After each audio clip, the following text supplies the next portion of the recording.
हमनी के संस्कृति, हमनी के संस्कार सदा रहे हमनी के साथ। भारत के महान ग्रंथ और काव्य सब के संपूर्ण संकलन सब्सक्राइब करें तिलक।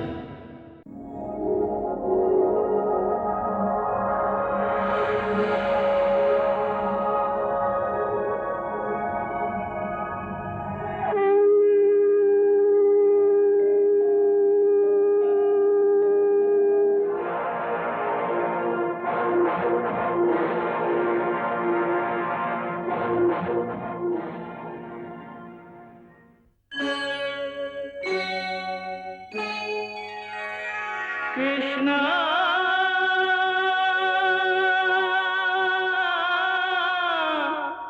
कृष्णा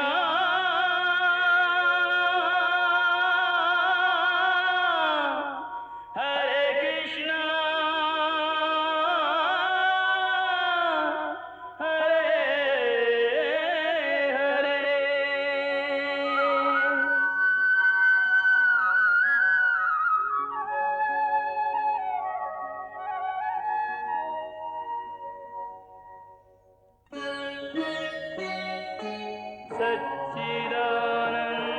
सच्चिदानन्दरूपाय विश्वोत्पत्त्यादिहेतवे तापत्रयविनाशाय श्रीकृष्णाय वयं नमः।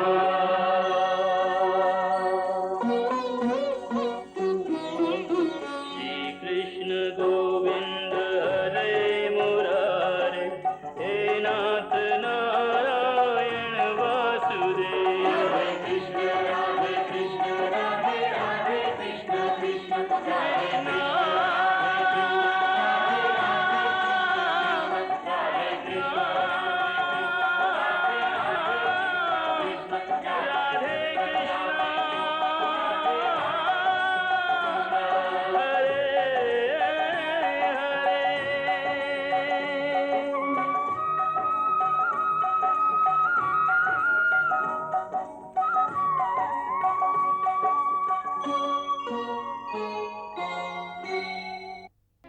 हम पांडव लोग के युद्ध करे की अनुमति और अपन आशीर्वाद दी। हे धर्मराज, हम के तो से यह शिष्टाचार के आशा रहे। बाकी हे धर्मराज, हम तो प्रतिज्ञाबद्ध हैं, ऐसे अधर्म के युद्ध करे पर विवश हैं।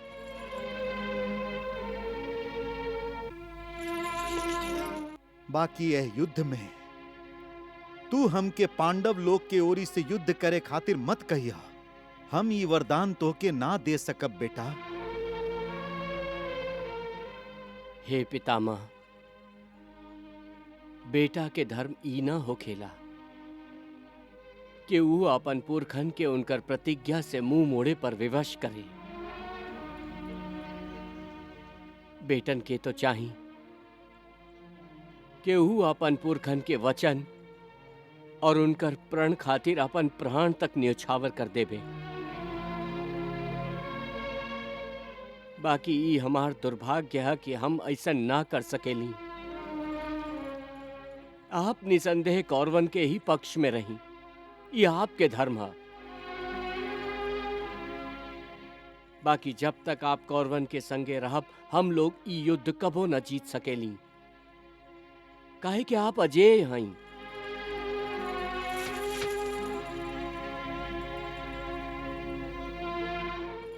हम सभे पांडव मिलके आपसे याचना करत हैं कि हम लोग धर्म के गरिमा के रक्षा कर सकी, ओकर मान और भी बढ़ा सकी। यह उद्देश्य के सामने रख के कृपा करके हमके बताई पितामह कि हमके का करे के होई। एक ही उपाय है, हमार हत्या कर दा। ना पितामह, आप हमार शत्रु नहीं खी। युद्ध भूमि पर शत्रु के सेना में ठाड़ हर सैनिक शत्रु ही हो खेला। और फिर हम त शत्रु सेना के सेनापति हैं। ऐसे हम तोहार सबसे बड़ शत्रु भैली। तू निसंकोच होकर हमार हत्या कर दा।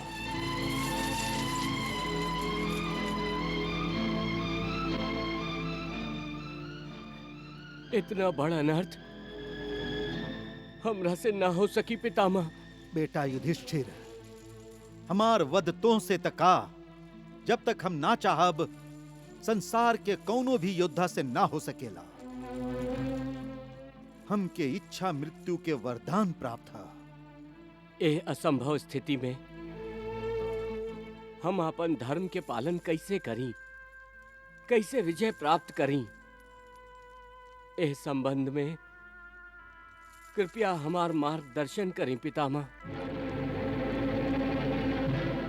युधिष्ठिर, ए समय हमार समझ में कुछ न आ रहा।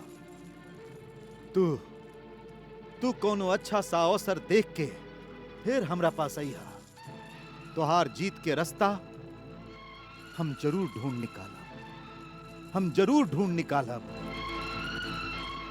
जे आज्ञा पितामह। संजय, ताजी का कैलन कौरवन के शत्रु के विजय के आशीर्वाद दे देलन। महाराज, भीष्म पितामह अपन शत्रुअन के ना बल्कि अपन पोता के आशीर्वाद देले बाड़न। जे तात जी के विरुद्ध लड़तारन ऐसन पोता लोग का उनकर आशीर्वाद के लायक बाड़न? ये युधिष्ठिर ता शकुनी और कृष्ण से भी कुटिल निकलल। तात जी के भावना के सहारा लेके उनका के हमार प्रिय बेटा दुर्योधन के संगे विश्वासघात करे पर विवश कर दियलास।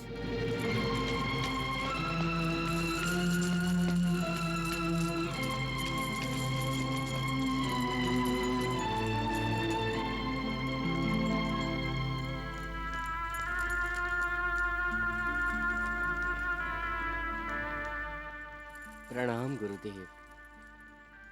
कल्याण होखे। गुरुदेव, आप तो जानत हैं कि आपके ये शिष्य आपके आज्ञा के बिना ना तो एगो वाण छोड़ सकेला, ना ही आपके आशीर्वाद के बिना ये युद्ध जीत सकेला। जानत है युधिष्ठिर, और यदि तू आज्ञा लेबे ना आई त हमार मन यह चाहत कि तू हार जा।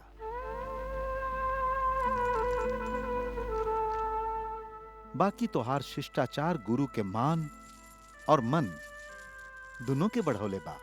तो आप अपन शिष्य के आपन दिहल गई शिक्षा के प्रवीणता दिखावे और ये युद्ध जीते के आशीर्वाद जरूर दे। धर्मराज, गुरु के हमेशा ही ई इच्छा होखेला कि ओकर शिष्य आपन गुरु से भी आगे निकल जाए। ऐसे प्रिय शिष्य, हम तो के आज्ञा भी दे रहा हैं और आशीर्वाद भी। तो फिर आप हमके उपदेश दी कि हम अपन कर्तव्य अच्छा तरह से निभा सकें गुरुदेव। हे धर्मराज, जौन पक्ष में धर्मराज और धर्म पिता श्री कृष्ण होखें, जीत तो उहे पक्ष के होई। हमू यह चाहत हैं कि जीत धर्म के होखे, अधर्म के ना। बाकी का गुरुदेव? बाकी जब तक हमार आत्मा हमार शरीर के ना छोड़ी तब तक तो युद्ध ना जीत सकेला। ऐसे तू अपन गुरु के बात याद रखिया। युद्ध जीते खातिर तू सभे भाई मिलके हमार हत्या कर दिया। ना गुरुदेव, ऐसा कैसे हो सकेला? ऐसे तो अच्छा है कि आप हमरा ओरी से। ना धर्मराज, हम आपके सेना के पक्ष लेके कौरवन के विरुद्ध युद्ध ना कर सकेली। तू तो जाना तारा धर्मराज कि मनुष्य अर्थ और धन के दास हो खेला। हम कौरवन के अधीन रह के उनका से प्राप्त होखे वाला धन से आपन और आपन घर परिवार के भरण पोषण करीला। ऐसे यदि हम कौरवन के साथ छोड़ देनी तो समझा अपन धर्म के साथ छोड़ देनी। ऐसन विद्रोह करे से पहले त अच्छा है कि हमार प्राण हमार शरीर के छोड़ देबे, जेह पर कौरवन के नमक के ऋण है। गुरुदेव,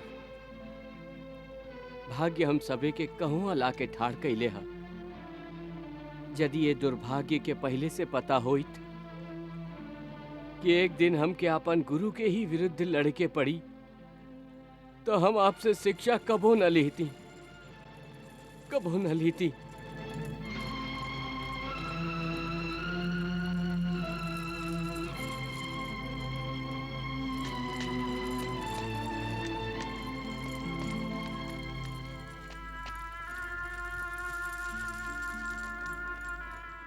कल्याण होखे।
प्रणाम कुलगुरु।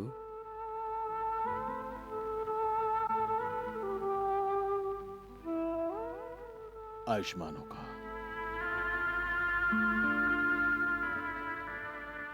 हे गुरुदेव, आप कुलगुरु हैं, धर्म गुरु हैं, धर्म के मार्गदर्शक हैं, और हम धर्म के मार्ग पर चले वाला एगो पथिक हैं। बाकी ये समय हम धर्म संकट में पड़ल हैं। कृपा करके आप हमार मार्गदर्शन करी। हे युधिष्ठिर, आप धर्मराज हैं, फिर भी धर्म संकट के बात कर रहा हैं। लोग तो आपके धर्म के आचरण से प्रेरणा लेबेलन, और आप हमरा से मार्गदर्शन चाहते हैं। फिर भी पूछिए, का पूछल चाहते हैं? युद्ध में हमार धर्म गुरु के विरोध कईल का उचित है? धर्म का है और अधर्म का है, ये धर्मराज के जाने की आवश्यकता नहीं है। ये हम अच्छा तरह से जानत हैं। बाकी शिष्टाचार निभावत आप ये प्रश्न पूछ के हमरा विरुद्ध असल में युद्ध करे के आज्ञा मांगे आयल हैं। आपके ये व्यवहार, ये शिष्टाचार मन के अच्छा लगल, मन प्रसन्न हो गई। ऐसे जाई, हम आपके युद्ध आरंभ करे की आज्ञा देते हैं। धन्यवाद। और हमके इहो आशीर्वाद देही कुलगुरु कि हम कौनो भी सामर्थ्यशाली शत्रु के परास्त कर सकी। हे युधिष्ठिर, आपकी असल चिंता का है ये हम जानत हैं। हम चिरंजीवी हैं, ऐसे हमार केहू वध ना कर सकेला। बाकी एकर चिंता करे के आवश्यकता नहीं है। काहे कि हमार जियल ही पांडव लोगन के हित में है। काहे कि हमार हर सांस आपके विजय खातिर प्रार्थना करी। जाई, विजयी होकी। यदि कौरवन के सभे गुरु और सभे पुरखन पांडवन के ही विजय के प्रार्थना करिए तो कौरवन के का हुई? ये पितामह, ये द्रोणाचार्य, कृपाचार्य, ये सब लोग के तन तक कौरवन के संगे बा। बाकी मन पांडवन के संगे बा। संजय, मन पांडवन के संगे हा। महाराज, एह महासंग्राम के ई विपरीत स्थिति ऊपर से देखे में तो विडंबना ही दिखाई देवेला। बाकी गहिरा नजर वालन के एह विडंबना के पर्दा के पीछे छुपल धर्म, कर्तव्य, सिद्धांत और शिष्टाचार के ऊ रत्न भी दिखाई देवेला, जिनका ग्रहण करे से मानव चरित्र तारा से भरल आकाश के लेखा जगमगाए लगेला। संजय, तू हमरा आगे तारा और रत्न के वर्णन करके हमके नेत्रहीनता के आभास करा रहल बाड़ा। क्षमा करी महाराज, हम ऐसन दुस्साहस कैसे कर सकत हई? हम त खाली एगो सत्य के बतावे के प्रयत्न करत रही। हे धर्मराज, तुम्हारी मामा शल्य महाराज जरूर बाड़न, बाकी वो आपन वचन के जंजीर में जकड़ल बाड़न। हम दुर्योधन के चाल के ना समझ के ओकर राजकीय आवा भगत से प्रसन्न होके ओकर अनुरोध पर ऊ जे मांगी हम देवे के वचन दिले रहे, और ऊ पांडव लोग के विरुद्ध युद्ध करे के वचन हमरा से ले लेलस। अब आप ही बताई धर्मराज, हम एगो क्षत्रिय होके आपन वचन तोड़ दें तो जग हसाई ना होई? ना मामा जी, आपके सम्मान हमार सम्मान है। आपने संकोच आपन वचन निभाई, बाकी बड़ होके के नाते आप हमके उपदेश भी दी, जैसे हमके युद्ध में सहायता मिले और हम लोग युद्ध जीत जाएं। धर्मराज, तू कहल का चाहेला? स्पष्ट रूप से कहा। मामा जी, इस संसार में खाली दूगो ही सबसे सर्वश्रेष्ठ सारथी बाड़न। इनका में से एगो बाड़न श्री कृष्ण और दूसर हैं आप। एगो हम लोग के संगे बाड़न और एगो कौरव के सेना में हैं। यही तरह धनुर्धर अर्जुन इतना उच्च स्तर के योद्धा बाड़न कि जिनकर युद्ध कुशलता पर युद्ध के परिणाम निर्भर करेला। हाँ, ई तहा। और फिर श्री कृष्ण उनकर सारथी बाड़न। ए तरह ता पांडव लोग के ही पलड़ा भारी है। यदि ऐसने कोनो कुशल सारथी और कुशल योद्धा के जोड़ी कौरव ना बनावे ता कौरव हमरा जैसन सारथी के लाभ जरूर उठाइए। बाकी अर्जुन जैसन युद्ध नीति में निपुण योद्धा कौरवन में क्यों हो सकेला? बाड़न मामा जी, और वो बाड़न कर्ण। कर्ण? हाँ मामा जी, यदि कर्ण ए युद्ध के भार आपन कंधा पर उठाई हैं तो वो जरूरे आपके आपन सारथी बनाई हैं।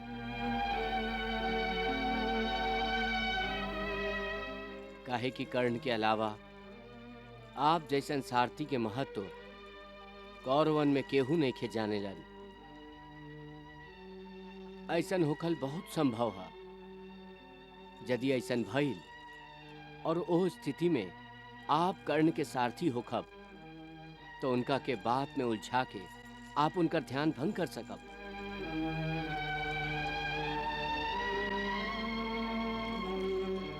हाँ मामा जी, ऐसन करे में कौनो आपत्ति नहीं खे। काहे कि ये तरह आप कौरवन के संगे युद्ध करके आपन धर्म निभाई और कर्ण के तेज भंग करके धर्म के साथ दे। धर्मराज, तू धर्म के सेवा के ये अनोखा मार्ग दिखा के हमार मन के बोझ के हल्का कर दिले बाड़ा। जा और युद्ध के आरंभ करा। ईश्वर तोहरा संगे हवन। ए धर्म युद्ध में तू ही जितबा। प्रणाम मामा जी।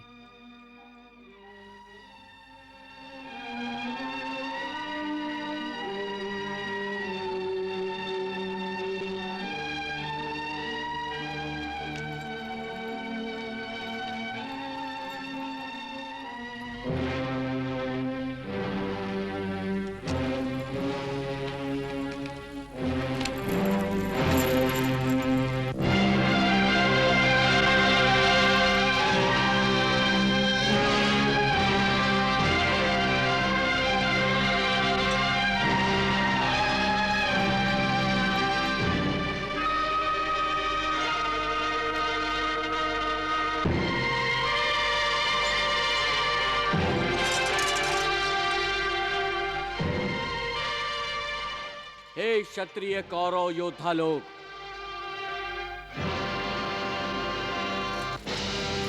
इस समय हम दोनों सेना के बीच में ठाड़ हैं।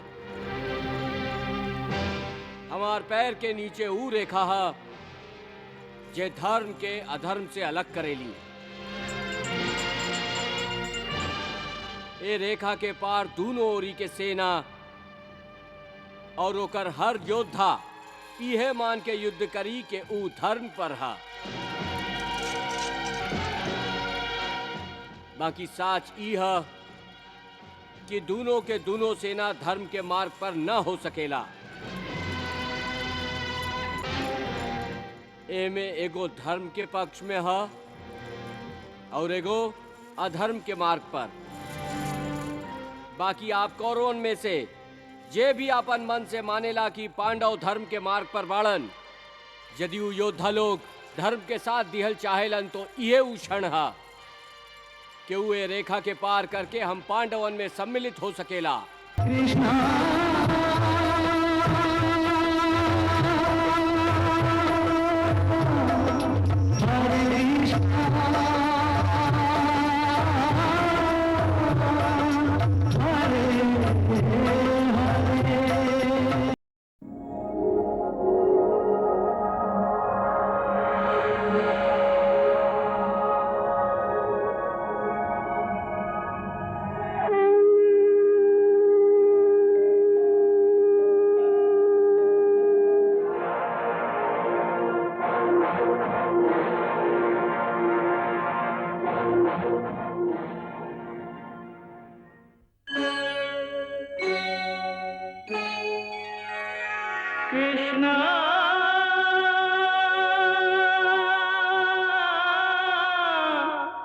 कृष्णा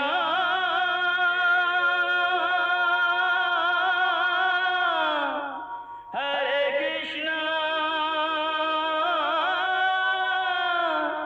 हरे हरे।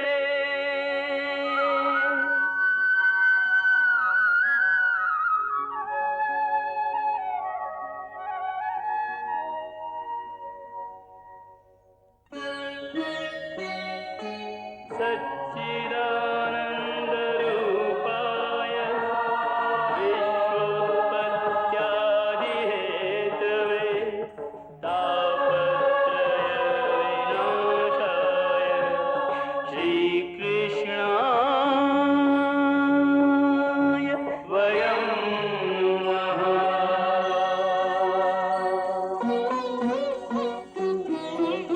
श्रीकृष्ण गोविंद हरे मुरारे, हे नाथ नारायण वासुदेव। हरे कृष्ण राधे राधे कृष्ण कृष्ण हरे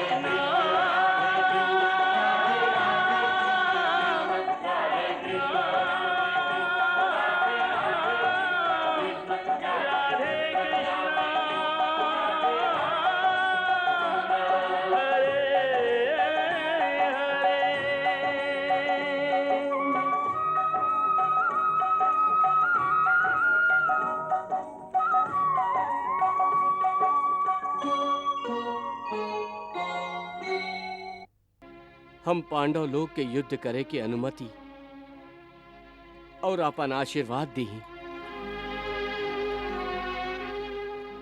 हे धर्मराज, हम के तो से इहे शिष्टाचार के आशा रहे।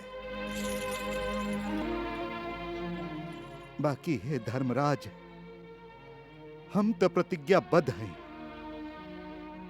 ऐसे अधर्म के युद्ध करे पर विवश हैं।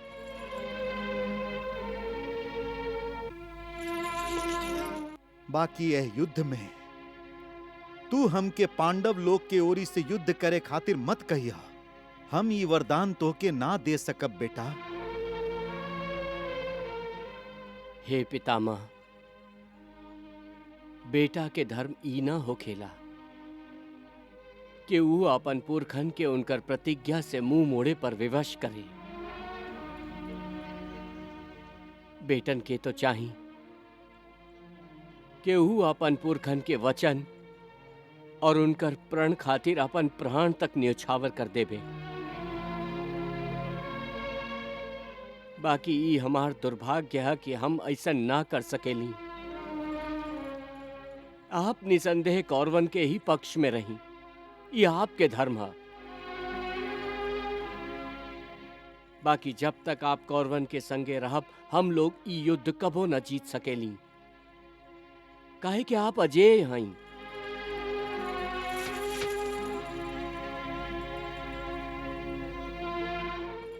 हम सभे पांडव मिलके आपसे याचना करत हई कि हम लोग धर्म के गरिमा के रक्षा कर सकी, ओकर मान और भी बढ़ा सकी।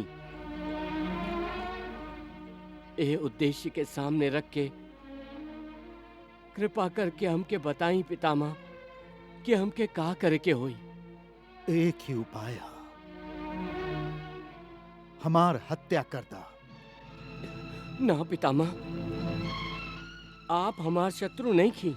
युद्ध भूमि पर शत्रु के सेना में ठाड़ हर सैनिक शत्रु ही हो खेला, और फिर हम त शत्रु सेना के सेनापति हैं। ऐसे हम तोहार सबसे बड़ शत्रु भैली। तू निसंकोच होकर हमार हत्या कर दा।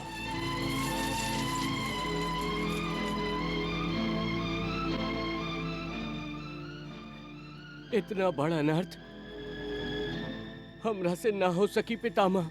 बेटा युधिष्ठिर, हमार वध तो से तका, जब तक हम ना चाहब संसार के कौनो भी योद्धा से ना हो सकेला। हमके इच्छा मृत्यु के वरदान प्राप्त था। ए असंभव स्थिति में हम अपन धर्म के पालन कैसे करी, कैसे विजय प्राप्त करी? ए संबंध में कृपया हमार मार्गदर्शन करें पितामह। युधिष्ठिर, ए समय हमार समझ में कुछ ना आ रहा। तू कोनो अच्छा सा अवसर देख के फिर हमरा पास आई हा। तोहार जीत के रास्ता हम जरूर ढूंढ निकालब। जे आज्ञा पितामह। संजय, ताजी का कैलन कौरवन के शत्रु के विजय के आशीर्वाद दे देलन। महाराज, भीष्म पितामह अपन शत्रुअन के ना बल्कि अपन पोता के आशीर्वाद देले बाड़न। जे तात जी के विरुद्ध लड़तारन, ऐसन पोता लोग का उनकर आशीर्वाद के लायक बाड़न? ये युधिष्ठिरता शकुनी और कृष्ण से भी कुटिल निकलल। तात जी के भावना के सहारा लेके उनका के हमार प्रिय बेटा दुर्योधन के संगे विश्वासघात करे पर विवश कर दियलास।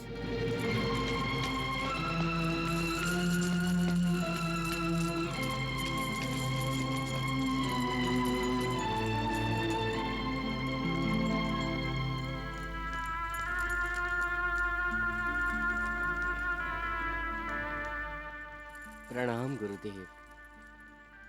कल्याण होखे। गुरुदेव,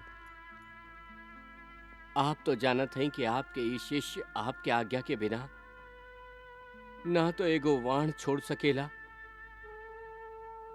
ना ही आपके आशीर्वाद के बिना ये युद्ध जीत सकेला। जानत है युधिष्ठिर, और यदि तू आज्ञा लेबे ना आई त हमार मन यह चाहत कि तू हार जा।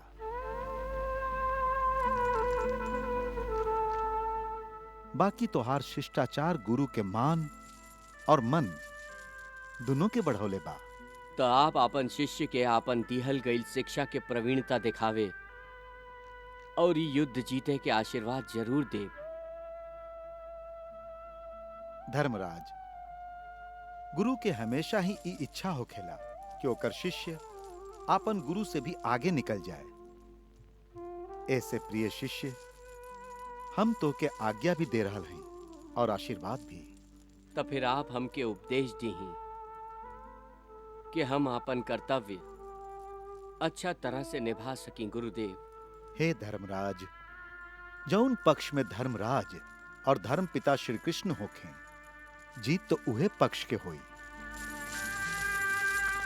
हमू यह चाहत हैं कि जीत धर्म के होखे, अधर्म के ना। बाकी कहा गुरुदेव? बाकी जब तक हमार आत्मा हमार शरीर के ना छोड़ी तब तक तो युद्ध ना जीत सकेला। ऐसे तू अपन गुरु के बात याद रखिया। युद्ध जीते खातिर तू सभे भाई मिलके हमार हत्या कर दिया। ना गुरुदेव, ऐसा कैसे हो सकेला? ऐसे तो अच्छा है कि आप हमरा ओरी से। ना धर्मराज, हम आपके सेना के पक्ष लेके कौरवन के विरुद्ध युद्ध ना कर सकेली। तू तो जाना तारा धर्मराज कि मनुष्य अर्थ और धन के दास हो खेला। हम कौरवन के अधीन रह के उनका से प्राप्त होके वाला धन से आपन और आपन घर परिवार के भरण पोषण करीला। ऐसे यदि हम कौरवन के साथ छोड़ देनी तो समझा अपन धर्म के साथ छोड़ देनी। ऐसन विद्रोह करे से पहले तो अच्छा है कि हमार प्राण हमार शरीर के छोड़ देवे, जेह पर कौरवन के नमक के ऋण है। गुरुदेव, भाग्य हम सबे के कहूं ला के ठाड़ कैले हा। यदि ये दुर्भाग्य के पहले से पता होइत कि एक दिन हम के अपन गुरु के ही विरुद्ध लड़के पड़ी तो हम आपसे शिक्षा कबो न लेती, कबो न लेती।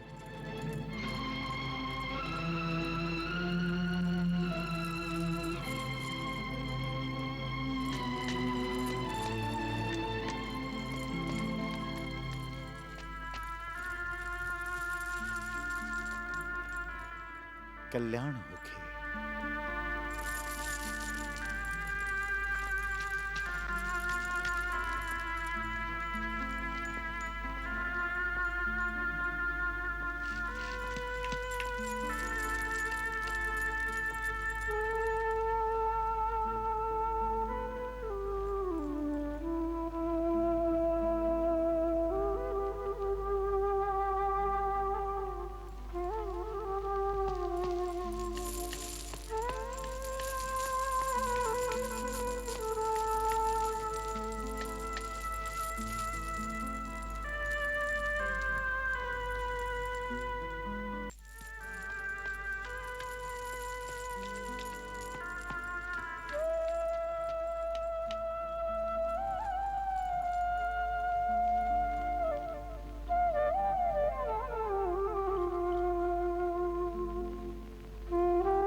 प्रणाम कुलगुरु।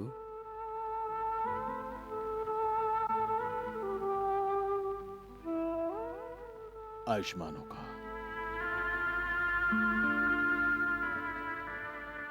हे गुरुदेव, आप कुलगुरु हैं, धर्म गुरु हैं, धर्म के मार्गदर्शक हैं और हम धर्म के मार्ग पर चले वाला एगो पथिक हैं। बाकी ये समय हम धर्म संकट में पड़ल हैं। कृपा करके आप हमार मार्गदर्शन करें। हे युधिष्ठिर, आप धर्मराज हैं, फिर भी धर्म संकट के बात कर रहा हैं। लोग तो आपके धर्म के आचरण से प्रेरणा लेबेलन और आप हमरा से मार्गदर्शन चाहते हैं। फिर भी पूछिए, का पूछल चाहते हैं? युद्ध में हमार धर्म गुरु के विरोध कईल का उचित है? धर्म का है और अधर्म का है, ये धर्मराज के जाने की आवश्यकता नहीं है। ये हम अच्छा तरह से जानत हैं। बाकी शिष्टाचार निभावत आप ये प्रश्न पूछ के हमरा विरुद्ध असल में युद्ध करे के आज्ञा मांगे आयल हैं। आपके ये व्यवहार, ये शिष्टाचार मन के अच्छा लागल, मन प्रसन्न हो गई। ऐसे जाएं, हम आपके युद्ध आरंभ करे के आज्ञा देते हैं। धन्यवाद। और हमके इहो आशीर्वाद देही कुलगुरु कि हम कौनो भी सामर्थ्यशाली शत्रु के परास्त कर सकी। हे युधिष्ठिर, आपकी असल चिंता का है ये हम जानत हैं। हम चिरंजीवी हैं, ऐसे हमार केहू वध ना कर सकेला। बाकी एकर चिंता करे के आवश्यकता नहीं है, काहे कि हमार जियल ही पांडव लोगन के हित में है। काहे कि हमार हर सांस आपके विजय खातिर प्रार्थना करी। जाई विजयी होकी। यदि कौरवन के सभे गुरु और सभे पुरखन पांडवन के ही विजय के प्रार्थना करिए तो कौरवन के का होई? ये पितामह, ये द्रोणाचार्य, कृपाचार्य, ये सब लोग के तन तक कौरवन के संगे बा। बाकी मन पांडवन के संगे बा। संजय, मन पांडवन के संगे हा। महाराज, एह महासंग्राम के ई विपरीत स्थिति ऊपर से देखे में तो विडंबना ही दिखाई देवेला। बाकी गहिरा नजर वालन के एह विडंबना के पर्दा के पीछे छुपल धर्म, कर्तव्य, सिद्धांत और शिष्टाचार के ऊ रत्न भी दिखाई देवेला, जिनका ग्रहण करे से मानव चरित्र तारा से भरल आकाश के लेखा जगमगाए लागेला। संजय, तू हमरा आगे तारा और रत्न के वर्णन करके हमके नेत्रहीनता के आभास करा रहल बाड़ा। क्षमा करी महाराज, हम ऐसन दुस्साहस कैसे कर सकत हई? हम त खाली एगो सत्य के बतावे के प्रयत्न करत रही। हे धर्मराज, तुम्हारी मामा शल्य महाराज जरूर बाड़न, बाकी वो आपन वचन के जंजीर में जकड़ल बाड़न। हम दुर्योधन के चाल के ना समझ के ओकर राजकीय आवाभगत से प्रसन्न होके ओकर अनुरोध पर ऊ जे मांगी हम देवे के वचन दिले रहे, और ऊ पांडव लोग के विरुद्ध युद्ध करे के वचन हमरा से ले लेलस। अब आप ही बताई धर्मराज, हम एगो क्षत्रिय होके आपन वचन तोड़ दें तो जग हसाई ना होई? ना मामा जी, आपके सम्मान हमार सम्मान है। आपने संकोच आपन वचन निभाई। बाकी बड़ होके के नाते आप हमके उपदेश भी दी, जैसे हमके युद्ध में सहायता मिले और हम लोग युद्ध जीत जाएं। धर्मराज, तू कहल का चाहेला? स्पष्ट रूप से कहा। मामा जी, इस संसार में खाली दूगो ही सबसे सर्वश्रेष्ठ सारथी बाड़न। इनका में से एगो बाड़न श्री कृष्ण और दूसर हैं आप। एगो हम लोग के संगे बाड़न और एगो कौरव के सेना में हैं। यही तरह धनुर्धर अर्जुन इतना उच्च स्तर के योद्धा बाड़न कि जिनकर युद्ध कुशलता पर युद्ध के परिणाम निर्भर करेला। हाँ, ई तहा। और फिर श्री कृष्ण उनकर सारथी बाड़न। ए तरह ता पांडव लोग के ही पलड़ा भारी है। यदि ऐसने कौनो कुशल सारथी और कुशल योद्धा के जोड़ी कौरव ना बनावे ता कौरव हमरा जैसन सारथी के लाभ जरूर उठाई है। बाकी अर्जुन जैसन युद्ध नीति में निपुण योद्धा कौरवन में क्यों हो सकेला? बाड़न मामा जी, और वो बाड़न कर्ण। कर्ण? हाँ मामा जी, यदि कर्ण ए युद्ध के भार आपन कंधा पर उठाई हैं तो वो जरूरे आपके आपन सारथी बनाई हैं।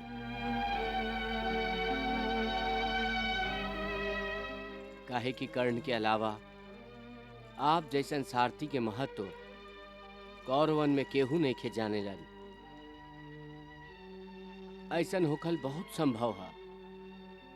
यदि ऐसन भइल और ओ स्थिति में आप कर्ण के सारथी होखब तो उनका के बात में उलझा के आप उनका ध्यान भंग कर सकब।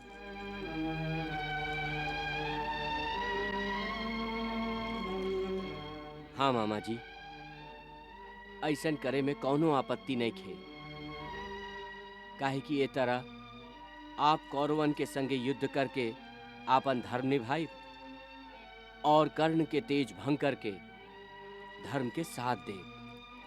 धर्मराज, तू धर्म के सेवा के ये अनोखा मार्ग दिखा के हमार मन के बोझ के हल्का कर दिले बाड़ा। जा और युद्ध के आरंभ करा। ईश्वर तोहरा संगे हवन।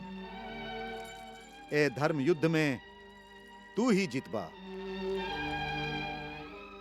प्रणाम मामा जी।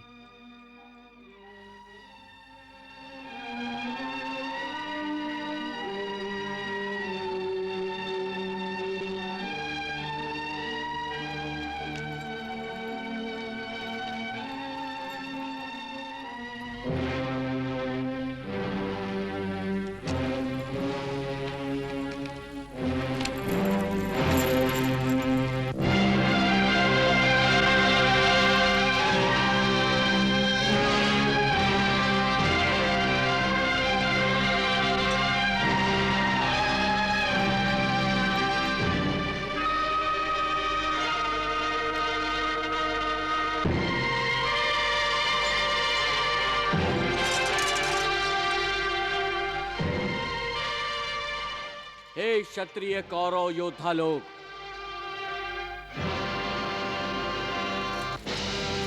इस समय हम दोनों सेना के बीच में ठाड़ हैं।